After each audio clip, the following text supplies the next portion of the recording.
Mr. Speaker,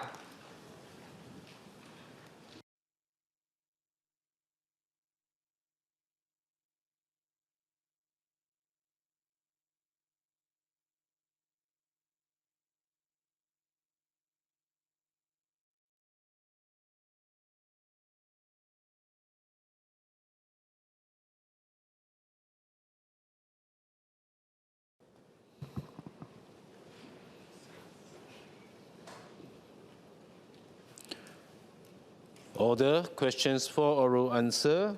Dr. Wan Rizal. Question 1, sir.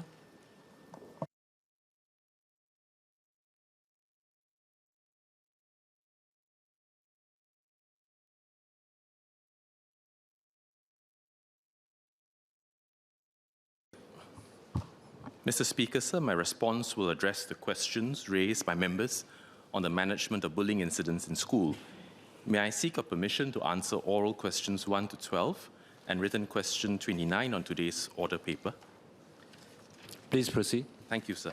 My response will also cover related oral and written questions filed, both for earlier as well as subsequent sittings, from Mr. Yip Hon Wing, Mr. Liang Eng Hua, Dr. Charlene Chen, Mr. Kenneth Tiong, Mr. David Ho, Mr. Xiao Chuan, Ms. Joan Pereira, Ms. Hanny So, Dr. Wan Rizal, Ms. Jessica Tan, Ms. Mariam Jaffa, Ms. He Ting Ru, Mr. Gerald Giam, Ms. Yeo Wan Ling, Ms. Fu Che Xiang, Mr. Fu Che Xiang, Ms. Yilin Chong, and Ms. Eliza Chen.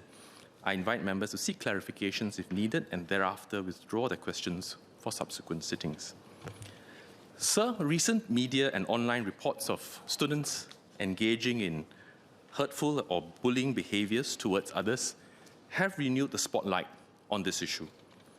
MOE places strong emphasis on providing a safe environment in our schools so that our students can learn, grow, and thrive. We know that such incidents affect many people. Children who experience hurtful behaviour may worry about their safety and may find it hard to learn and build friendships. Parents love their children, naturally feel anxious and concerned about their children's well-being, whether they've been affected by bullying or have been themselves involved in hurting others. For our school leaders, teachers, and school staff, these incidents require them to manage disruptive behaviours in order to restore discipline. They have to protect those affected, rebuild a safe learning environment, and address and correct those involved in wrong behaviours. They seek to help our students learn from their mistakes while engaging with parents who might hold different perspectives on how schools ought to respond.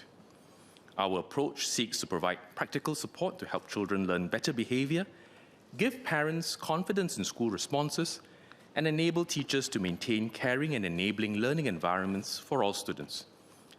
Let me first outline our approach to managing hurtful behaviours and bullying before responding to the various questions. First, the Ministry of Education takes a firm stance against all forms of hurtful behaviours, from once-off insensitive comments to persistent, intentional acts of bullying and physical violence.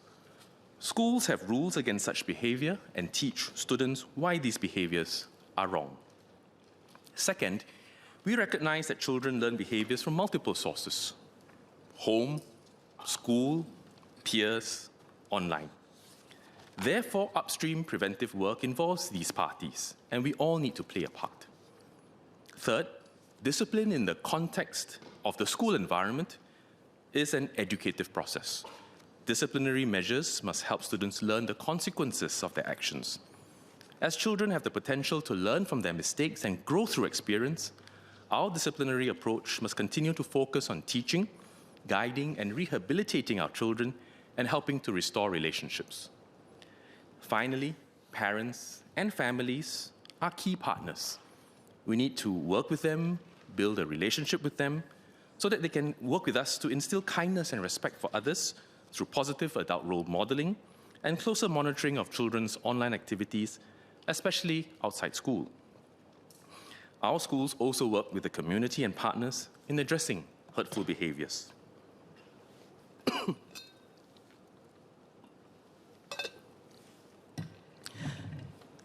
Some members asked about the outcomes of previous reviews. In 2020, MOE conducted a review on the character and citizenship education curriculum.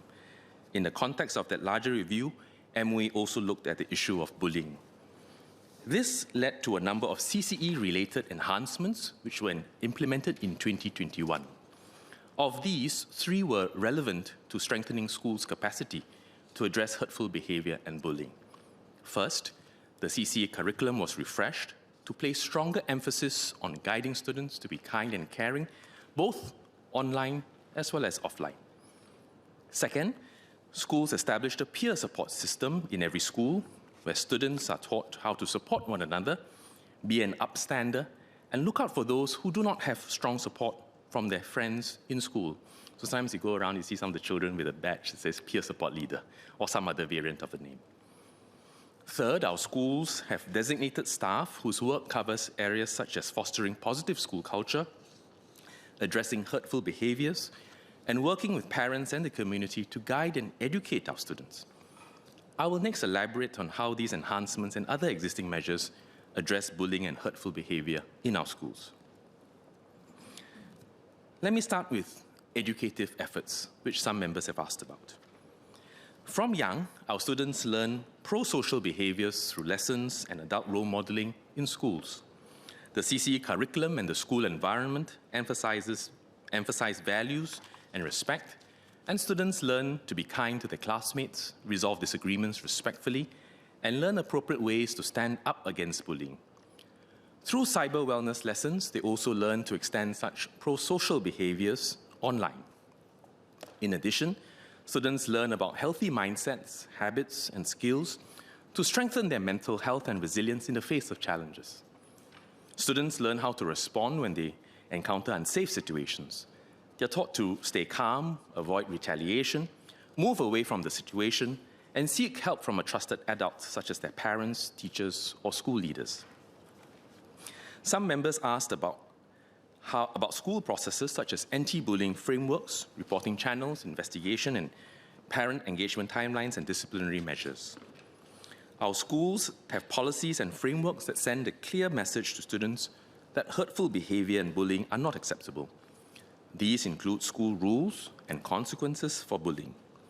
There are also various reporting channels for students to report bullying. For example, students can report incidents directly or through their friends, peer support leaders, teachers, and school leaders, or through online platforms such as emails or online forms. Discipline talks for students are also conducted regularly by schools to communicate their approach to managing misconduct, including bullying. When an incident is reported, our schools conduct investigations before deciding on the appropriate course of action, which includes disciplinary as well as restorative actions. They adopt a tiered approach for disciplinary measures based on the severity of the case. Such measures range from reflection for careless remarks to detention or suspension for more serious cases and caning for boys in egregious cases. These measures help students learn from their mistakes, reframe their thinking, and change their behaviors. For severe bullying that warrants police attention, a police report will be made, and perpetrators may face legal consequences. When bullying occurs, our priority is the safety of the affected students. Schools implement safety plans for the victims. This could include separating them from perpetrators, facilitating the removal of hurtful online content, and identifying peer support leaders to befriend and look out for them in school. In addition, teachers and school counselors work with both victims and perpetrators, helping them manage their emotions and work towards mending ties and restoring friendships. Students who continue to experience distress are referred to community resources such as the Response, Early Intervention and Assessment in Community Mental Health or REACH teams for more specialized support. I'll just pause here to mention that I'm using the word perpetrator and victim in order to shorten the phrases. But I know people might be concerned about the labels that we use, and certainly we are mindful of that, and we continue to see how best we can find the right term to use both in public discourse as well as in the institutions. So please bear with us in the meantime. I would also say, sir, that parent engagement and partnership is vital. When bullying incidents happen, schools engage parents to inform them about the facts of the incident, work with them on the safety plan, and focus on the well-being of the students. The time it takes to investigate each case will vary, depending on complexity. Similarly, restoring and mending relationships and improving behavior take time, and parents are encouraged to work with schools and give this process some time to take effect. Schools share resources with parents and parent support groups on how to form caring relationships and monitor their children's online behavior, online activities, and tips to support the children in cases of bullying and cyberbullying. And here I have a printed copy of the Parents for Wellness Toolbox for Parents, which is put together by MOE, HPB, and MSF. And there are some chapters here on, for example, cyberbullying. So when a child is the victim, what can parents do? How can they work with the schools? How to notice signs and symptoms that a child might have been cyberbullied, both in and outside of home, both in and outside of school. How to engage in conversation with the children. And then, of course, when your child is himself or herself involved in causing hurtful behavior against others.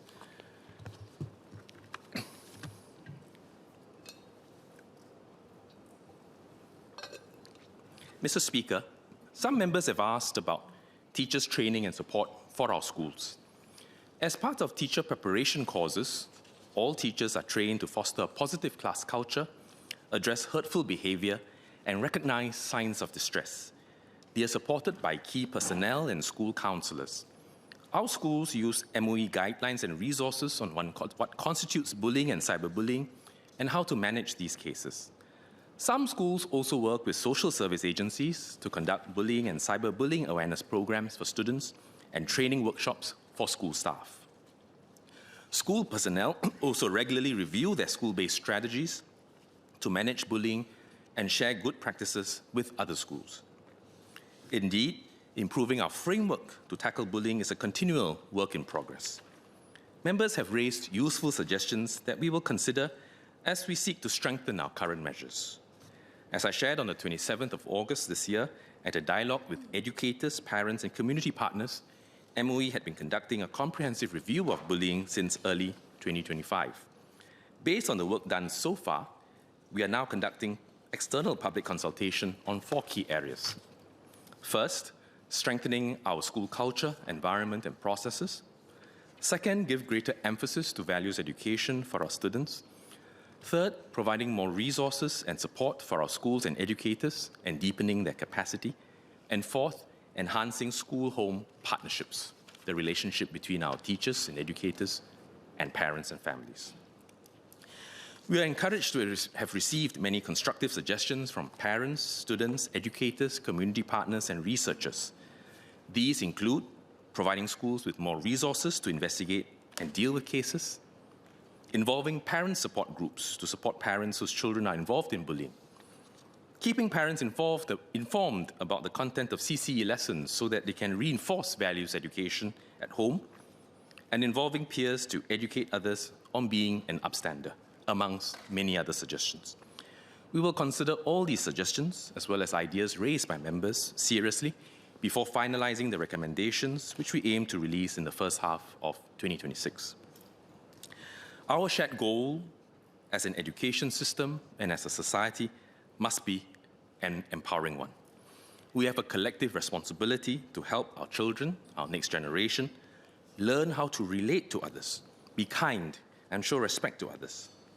In this, children model behaviors and pick up values from the home environment, their school environment, and the community. Some learn quickly, some repeat mistakes, others make new ones. We have some 400,000 over children in our primary and secondary schools, and their daily interactions in class, outside school. And children make mistakes. They make mistakes in their academic studies. They may make mistakes when they were performing the CCA. They may make mistakes in their project work. And they may make mistakes in their interpersonal relationships with others, both with their teachers as well as other schoolmates. Some of this could be inadvertent or callous behavior, lack of awareness or sensitivity. Some of it could be deliberate, and some of it could be a function of their conditions. Some of them may have special needs or other issues that they're grappling with. They learn best through calm correction from adults, reflecting on how they should have behaved, make amends for their behavior, experience disciplinary consequences, and being welcomed back to their social circles with continued guidance and support. I thank members of Parliament and the public for the care and concern shown for the well-being of our students and educators. Ultimately, we want to keep improving and enhancing our system, addressing the concerns of parents, the workload on our educators and their sense of mission, and of course addressing the issues that public raise. We all want the same outcome, for schools to be safe, caring, and enabling environments for all students and our staff. MOE will continue to work with schools, parents, community professionals, and members of the public as we collectively role model the right behaviours and create the gracious and respectful society for our children to flourish. Dr. Wan Rizal.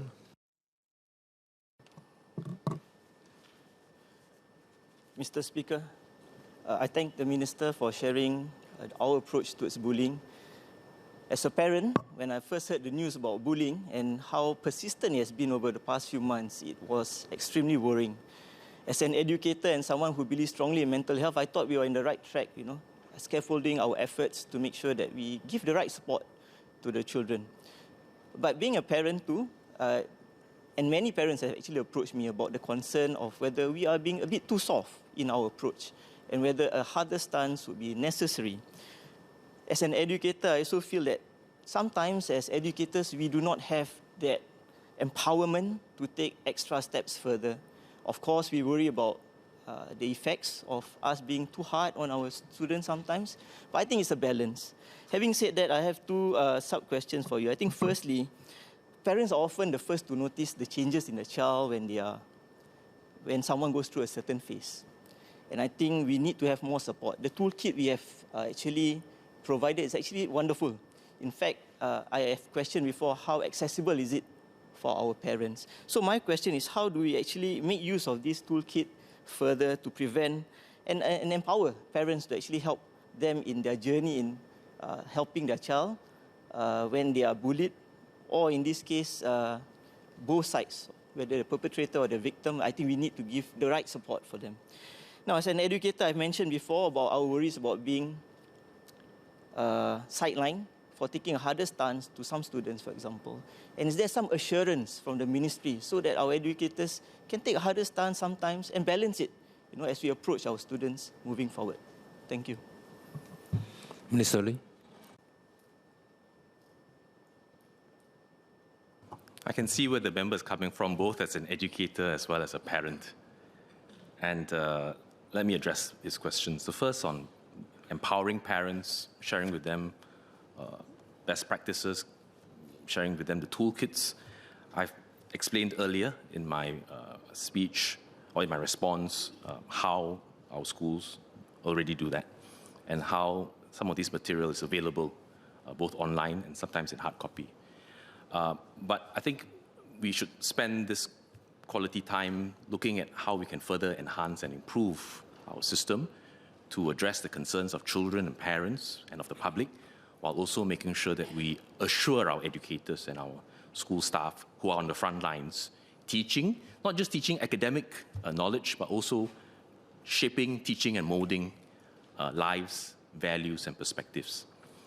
And so there were some ideas that were given through the review, including the dialogue that I hosted. And a parent shared that in the school that her daughter was in, the school would, at the start of every academic year, have some material circulated to every parent. And this is over and on top of what is already being done across most schools and by MOE.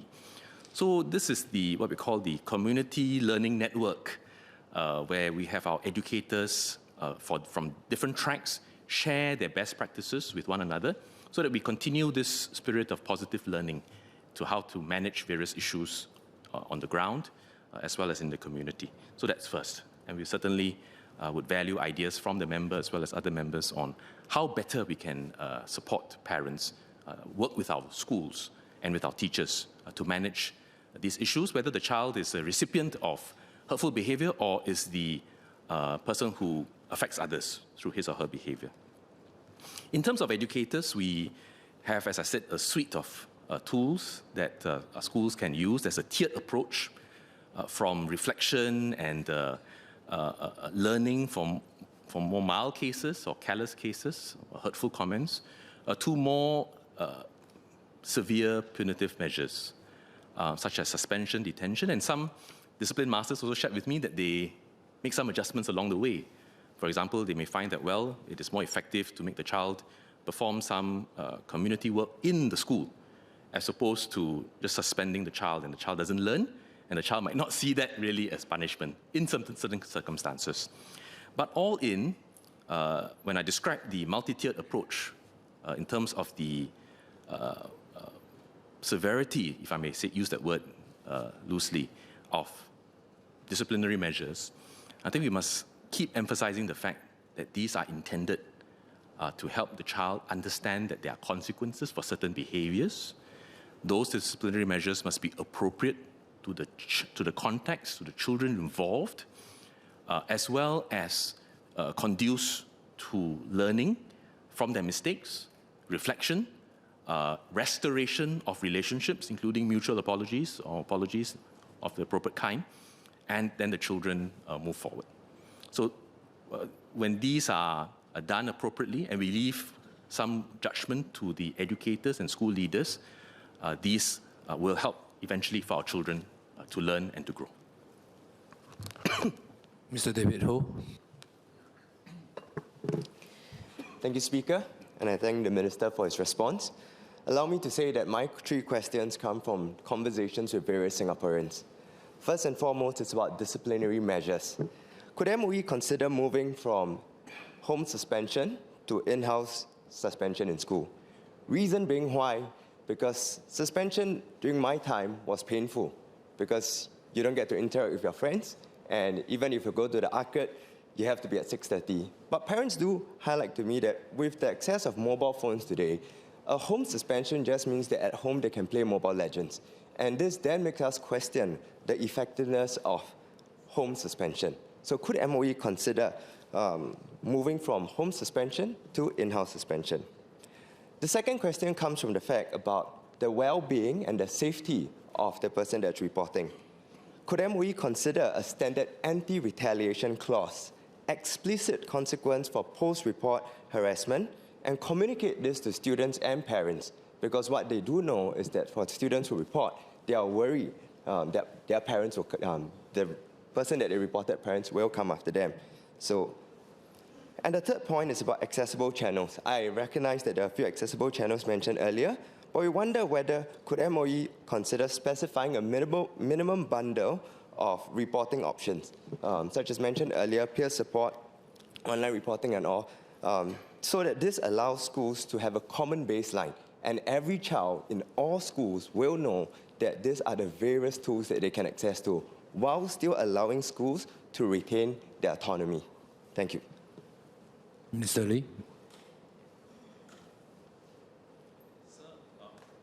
So on the first question, as I mentioned earlier, there are a range of disciplinary measures that are availed to our schools. They apply it based on the circumstances and based on the children concerned. And this idea of suspension, the feedback that you've given to us is also feedback we've received, that for some children, suspension from school, which sometimes is also a safety measure to separate the children and ask the child concerned to not come to class, can be viewed differently. For some children, they feel that this is a consequence, right, that they learn from. For some others, it might not quite have the intended effect because they see it through a different lens, and they wouldn't mind being away from school and at home. And worse if there is little or no supervision at home, if parents are busy at work. And therefore, our schools also do what we call in-school suspension, where you're away from the class, but you do your learning or do some other community work or service in the school as a disciplinary measure for the actions. The member raised 2 other suggestions. I view them as suggestions and ideas. One, an anti-retaliation clause, and another on accessible bundle of channels. I will take it in the spirit that I mentioned earlier, that your views or members' views, as well as those of other members, will be studied and considered. Thank you. There are many members who wish to ask questions. I will give I will only call on those who have filed PQs on this subject. I also request that everyone keep your SQs short so that we can move to the next, so that we can cover as many PQs in the course of today. Mr. Louis Chua.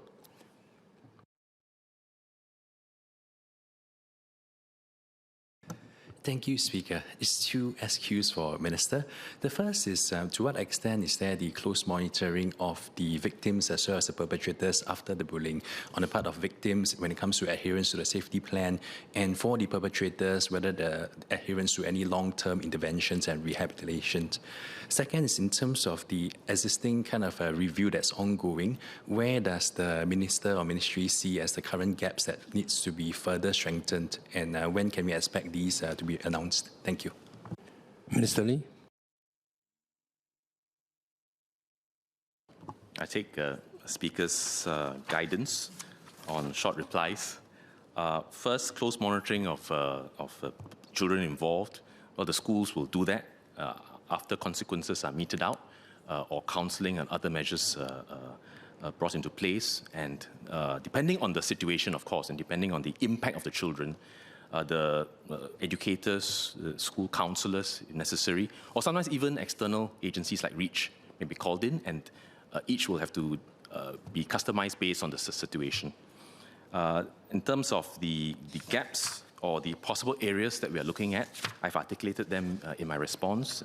Strengthening school culture, environment and processes, greater emphasis to values education, more support for schools and educators, deepening their capacity, and enhancing school-home partnerships. And I mentioned that we hope by the first half of next year to be able to roll out a suite of recommendations.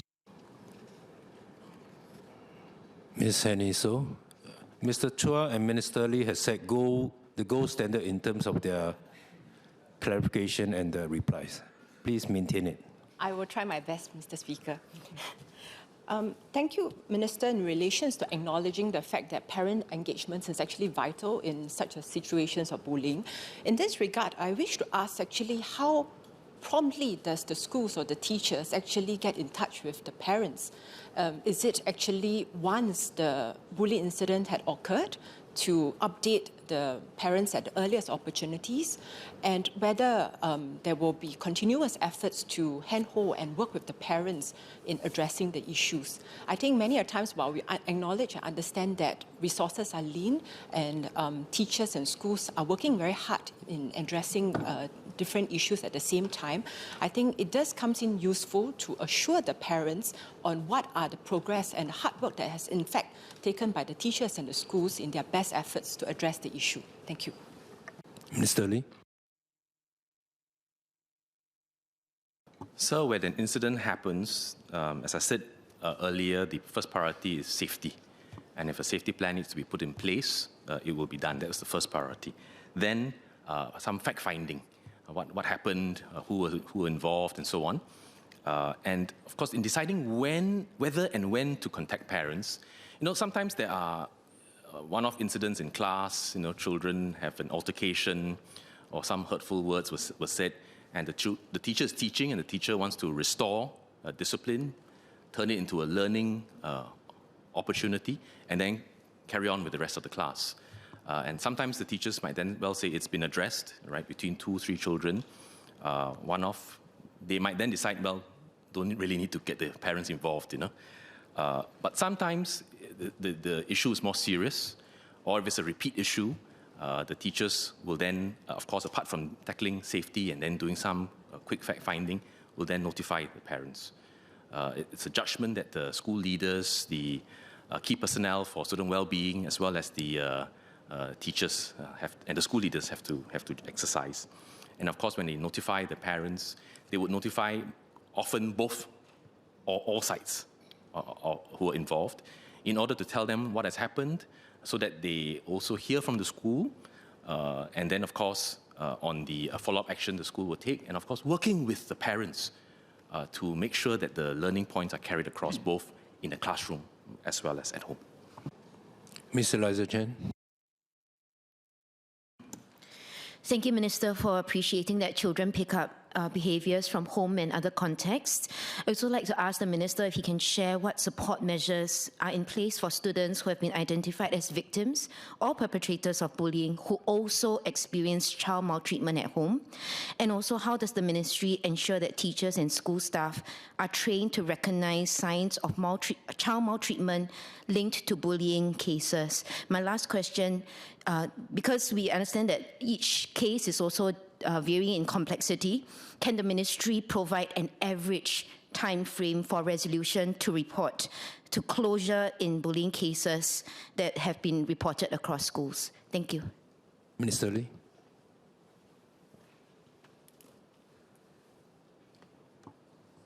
Sir, for children who are either recipients of hurtful behaviour or the actors of hurtful behaviour or bullying, and if it is identified that they themselves were involved in, say, family violence or some family maltreatment that warranted the attention of the social services, then the schools will work with the social services like the FSC or other specialized agencies to follow up.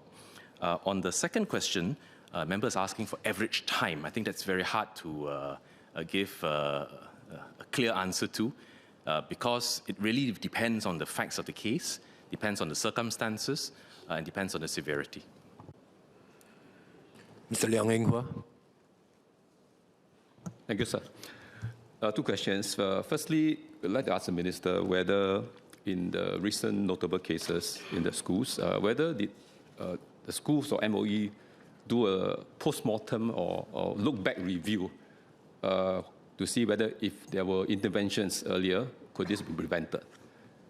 So this is the first question. So second question is, whether does MOE also carry out some of these psychological studies or research to better look out for the kind of profile of students who are likely to bully others and those that are likely to be bullied, so that it can be instructive for the educators as well how to look out for indications and signs of that bullying could happen. Mr. Lee.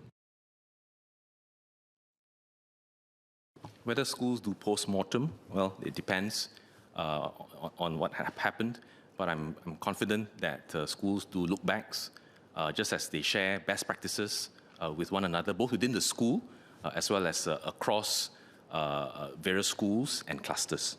The second is on, I think the member's asking whether we look at the background of students or have some circumstances based on social work practices where we kind of look out for possible signs and symptoms. I think in our schools, when things arise, of course, they will look into not just the behavior, but we principally want to look at what is the underlying cause. So it's not just consequences and then help them to learn. You need to try to ascertain what are the underlying causes that lead to this. And if it's a repeat issue, does the child have special needs that may cause them to react in a certain way for which certain course of action is needed to support the child? Is it due to poor role modeling, maybe outside school? Is it social media? Do they come from families where, as Member Eliza Chen mentioned, where there might be family violence at home and the child then manifests their behavior in school in a particular way? I think that is the deeper work that not just our educators, but also the school counselors, and sometimes if it manifests itself in long-term absenteeism, our school welfare officers will also get involved. So these are the two questions. Ms. Jessica Tan. Thank you, Speaker. Minister, I have two SQs. One, while I understand this is a very complex environment in terms of, bullying, there's a whole spectrum of it. But is there, and we do want to give the schools autonomy in terms of managing that because it's never, two cases are never the same. But is there some way that MOE, I would say, how would MOE ensure that there's some consistency and accountability of all parties, whether it's victim, bully, family, or even the educators in terms of across institutions, whether there's some consistency, because you talked about best practices, but in terms of the actual best practice implementation, is there some consistency and accountability across all institutions? And the second one is that while it's extremely difficult, what training or help is given to both students and teachers in terms of early identification of bullying cases? Because it's extremely difficult in some cases, but is there training or support given so that there could be early identification and therefore early intervention? Thank you. Minister Lee.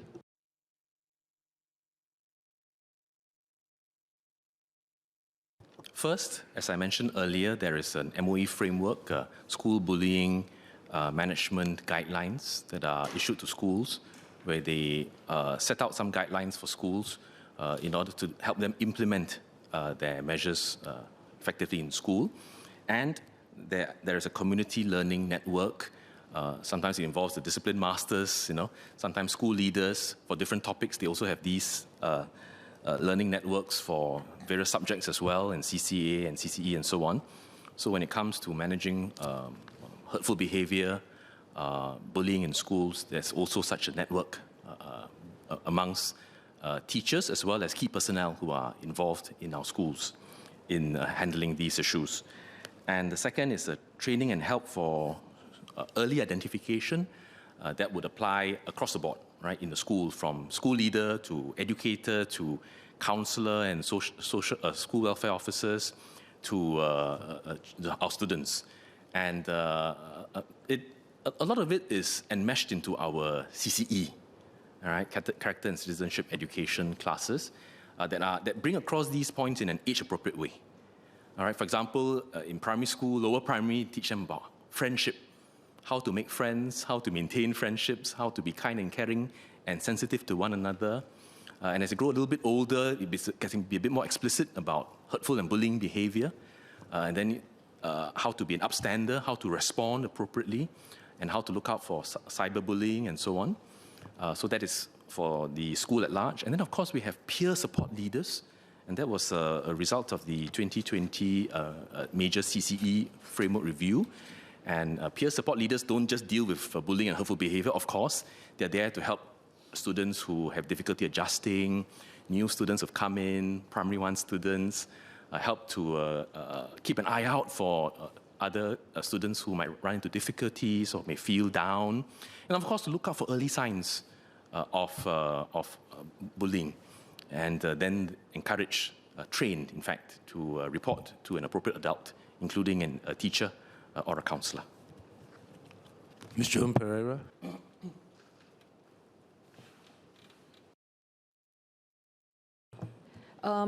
I've got two SQs for Minister.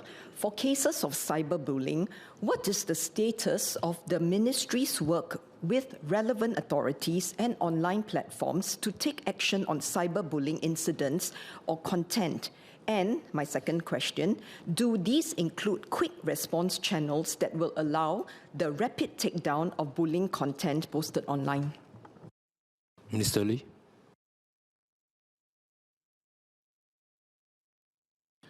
Well, I mentioned earlier that there's some material that's put out for parents, for the community, and then internally for the school community, guidelines and even some case studies on how to identify, deal with cyberbullying incidents involving children in schools. I understand that IMDA has legislation that might give them powers to require takedowns. That's, of course, asking the platform to do so if there is a threshold met. But at the school level, if it's one child posting about another child, then it will involve at the school level asking the children concerned to take it down as part of the resolution process. As for quick reporting channels, I believe that I mentioned earlier that some schools have online forms and contact arrangements and reporting channels for them to report bullying, including cyberbullying. Mrs. Yeo Chen. Thank you, Speaker. I go to the question that I filed, suggesting the setup of a centralized anti-bullying unit to support schools to not only investigate the most egregious cases of bullying, but also to follow up with disciplinary and rehabilitative actions with the key purpose of avoiding overburdening our teachers. And I'd just like to ask Minister if that is one of the specific measures that are being considered under the review. Thank you. Mr. Lee. I thank the member for his suggestion. And again, in the spirit of what I mentioned earlier, we're conducting a review, and we certainly take this, take member Mr. Xiao Chen's suggestion into serious consideration. And if I may share, during our engagements, we also received a similar suggestion. Our teachers are there to teach, but when incidents happen, they want to restore discipline so teaching can continue. But even in dealing with these bad behaviors, as I said, children make mistakes on their academic work, project work, and there's corrective and remedial action needed from a pedagogical point of view. But also when it comes to certain behaviors that they manifest in the classroom, in trying to restore classroom discipline, it's also a teachable moment for the students. Having said that, when matters escalate or if it's more serious, key personnel in the school may be involved, school leaders may be involved, and sometimes even beyond the school, if a matter is more serious, including the police or the superintendent, zonal directors, or even HQ itself. There was a suggestion by some people as part of the review that is ongoing that we bring in experts with knowledge in restorative practice, or RP, for instance. And of course, we have to study this carefully because if we bring these people in, they will have to then integrate well with what's happening in our schools. The teachers on the ground know the children well and also understand the dynamics.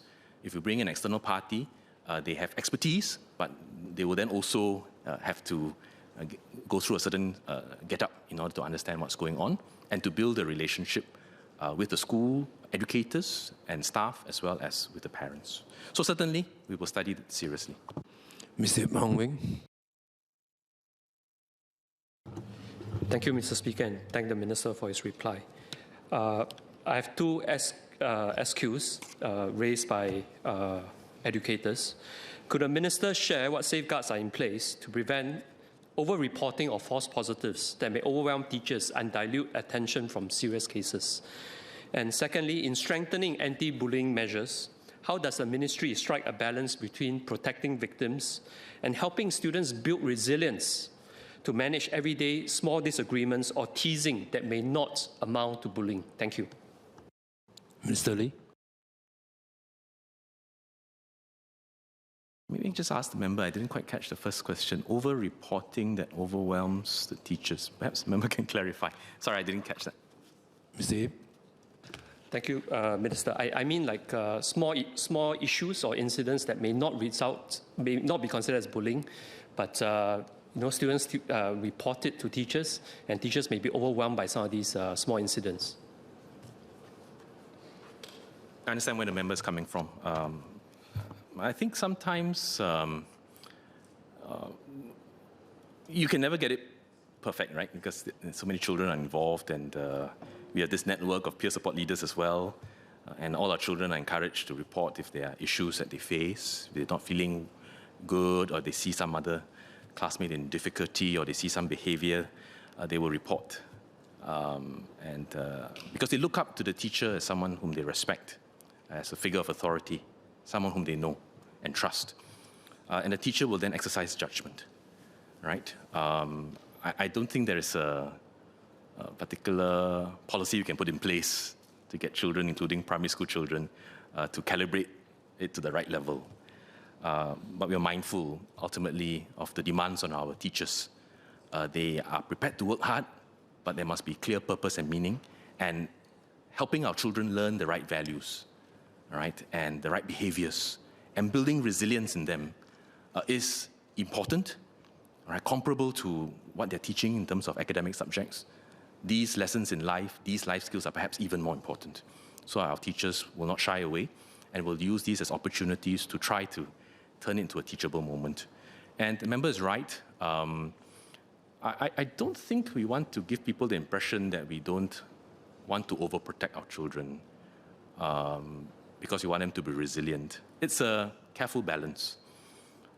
We want to arm our children, put in place processes so that the school can be and continue to be a safe, conducive environment for learning, not just academic learning, but also learning of values and behaviors and teamwork and so on. All the 21st century competencies that we think are important for our children to take away into life. And yet, when you have behaviors and interactions, and as I said, there are 400,000 primary and secondary school children, plus minus. If you add the whole system together, ITE, poly, and universities, 500,000. And the number of micro-interactions are huge. And really, these are people-to-people relationships. And you want a certain degree of resilience, being able to just brush it off and say, well, this person, I understand, may have a bad day. But there is a threshold that's not a bright line that is crossed. When that becomes toxic, when that becomes, that has impact in a negative way. And when we say we step in, it doesn't mean we overprotect. Right? It means we step in to prevent further harm, look at what has happened, and make sure that those involved learn, including people who are at the receiving end of bullying behavior, to also learn how they can better protect themselves and also understand the spirit of forgiveness. All right? Thank you. Dr. Charlene Chen. Thank you, Mr. Speaker. I'd like to ask the Minister whether schools or staff in schools are penalized for bullying cases happening in schools, and if so, whether such practices may inadvertently incentivize cover-ups and, more importantly, hinder MOE's efforts to send more resources to support these schools. A second question would be, if no, are there any reasons to believe why cover-ups could happen? Thank you. Mr. Lee.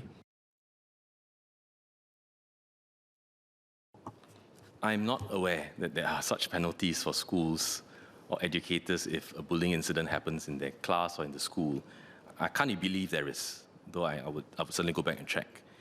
When the member mentions cover-ups, I think best to look at specific cases that we can then examine and investigate if necessary, because it's a serious allegation. Ms. Lin Chong.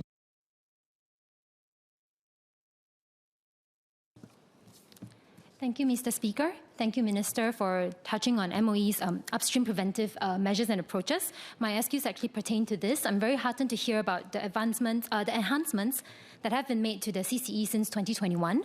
And I would like to ask if the Minister could elaborate on how the Ministry actually evaluates the effectiveness of some of these changes made, especially in light of some MOE statistics as of 2024, which indicates that bullying numbers have remained have been held steady in the last 5 years. And to Minister's point about how children actually learn from multiple behaviour sources, which thus highlights the importance of upstream preventative measures, I'm very heartened to hear about programs like the Parent Wellness Program and other toolkits that are available for parents. But more importantly, we also understand that implementation is oftentimes as important as program and toolkit design. So could the Minister elaborate on what is the uptake rate by parents of the more than 400,000 school-going primary and secondary school children of these toolkits and programs, and if the uptake rate is low, whether there are other ways to increase this uptake without placing the onus on our teachers that are already burdened trying to manage the situation in school and outside of school. Thank you. Minister Lee. Well, these CCE changes come about as a result of review.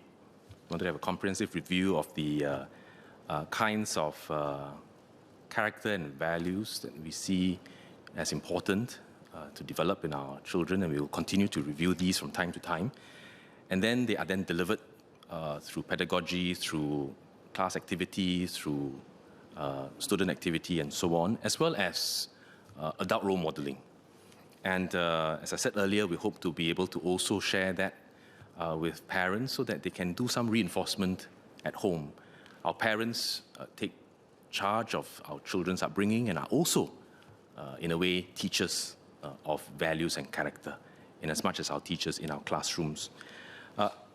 As to how we can measure and evaluate, there are so many factors that go into the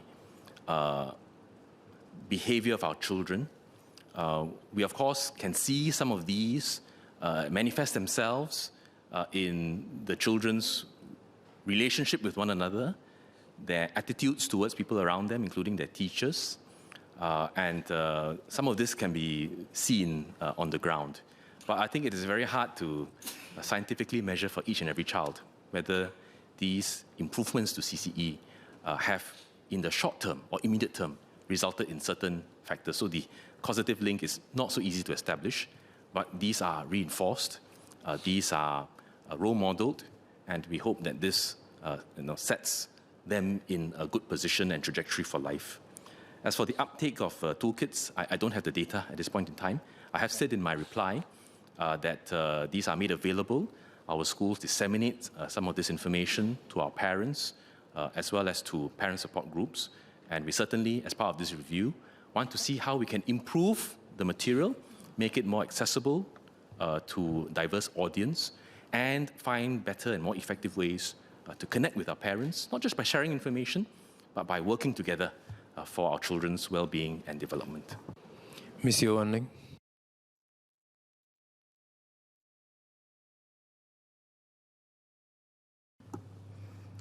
Thank you, Speaker. Protecting our young through the prevention and identification of online harms and cyberbullying needs to be a whole of community effort. In my community engagements with parents, given that the bullying happens to be in the unseen online world, I note that many parents were not aware of the extent of their child's cyberbullying cases. With online bullying ground movements coming from school backyards, for instance, XXX being the school's name, and confessions on social media pages, chat groups, game rooms, how will the school and ministry reach out to the community to be vigilant to such pages and such movements? Beyond the current reporting channels, will the ministry also consider a nationwide campaign to stamp out cyberbullying in schools? Because really, it's not okay to be not okay. Minister Lee. The short answer to both is we will study in the course of the review the members' suggestions. On the first, we will also welcome members of the public, including members of this House, if you have seen any of these sites, to also alert us. I think that will be all hands-on-deck approach to looking after our children. I've called on all members who filed PQs on this matter for today and the next 3 days. The last member I'm going to call is Gerald Giam. You filed a question for written answer yesterday, but I'll allow you to ask another SQ. Thank you, Mr. Speaker. So one of the most effective ways to stop bullying is through peer disapproval. How do schools encourage and empower students who are bystanders to intervene and tell the bully that what they're doing is not okay? The minister mentioned that that students are taught to be upstanders and to respond appropriately to bullying. Can this be made part of the core character and citizenship education curriculum and introduced at a lower primary level? This will be a very important skill that they will carry into adulthood, because bullying can happen at all ages and in all environments. Mr. Lee. I thank the member for his important point. And upstanding behavior is not just something that our peer support leaders are trained to do. We hope our students as a whole will not just stand at the side, be an audience, or worse, even implicitly, egg people on. And so this is really about fomenting and formulating a positive school culture and class culture, which I mentioned earlier, is the aim of this review, to see how we can further strengthen existing efforts to create a positive school culture, not just a kind and caring culture, but one in which people speak up and make clear what is not acceptable behavior in their midst. That's the end of the MOE question time, almost an hour.